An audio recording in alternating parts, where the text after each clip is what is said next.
Has the development of the internet and communications in businesses led to an increase in cybercrime? An example of this is ransomware. Ransomware blocks access to the files and data on your machine until a sum of money is paid.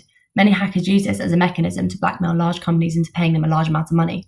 The FBI estimates that ransomware generated around $209 million in the first 3 months of 2016. Some things companies must consider when dealing with these types of attacks. Firstly, they must decide whether the amount being asked for is worth the files that the hackers have blocked. And secondly, how confident are they that they will receive their data back? However, most ransomware hackers are aware that if word gets out that they do not decrypt the files after being transferred the money, then companies will be less inclined to give them the money, as they will know that they will not get their files back. In 2017, the USA was the highest affected country by ransomware, with the UK coming in third. The attack on the NHS, when they were blocked from accessing patient data, many hospitals and GPs were affected, and even some ambulances were diverted. This impacted operations and surgeries, putting lives at risk. People's lives. I had a lady today who had a severe back pain, which potentially could paralyze her down below her head. As you can see, people were very angry. Another unusual example is the Robin Hood hackers who extorted millions of dollars but now want to donate that stolen money to charity. They posted these receipts on the dark web and donated $10,000 in Bitcoin to each of them. One of the charities, Children International, is refusing to accept the money, claiming it to be morally wrong and troubling. Some argue the development of Bitcoin as digital currency has helped to facilitate these attacks.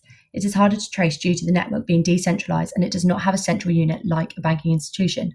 You do not have to provide any identifying information to start an account, and hackers have the ability to break up the money in hundreds and thousands of transactions, making it virtually impossible to trace. Software has been developed to help them do this, like a software called Mixer. It breaks it into small transactions and mixes it with transactions from other people. Another example is the distributed denial of service attacks. The hacker has several computers which they coordinate to launch an attack to bring down a machine or site. The systems are randomly distributed and the hackers spoof the source addresses. General protection that many companies advise people to have: a set of firewalls, intrusion detection systems, and ingress and egress filtering. The issue with this type of attack is that some people argue if you can protest in person, what is to stop you from doing it online if you morally disagree with the website for a specific reason? The total number of distributed denial of service attacks will double from 7.9 million seen in 2018 to something over 15 million by 2023. To conclude, alongside ransomware and distributed denial of service attacks, there are many other types of crimes.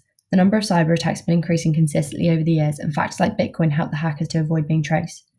Despite attackers like the Robin Hood hackers donating money, millions of pounds are still being stolen each year. As companies adapt to these attacks, the hackers learn new methods to steal money constantly.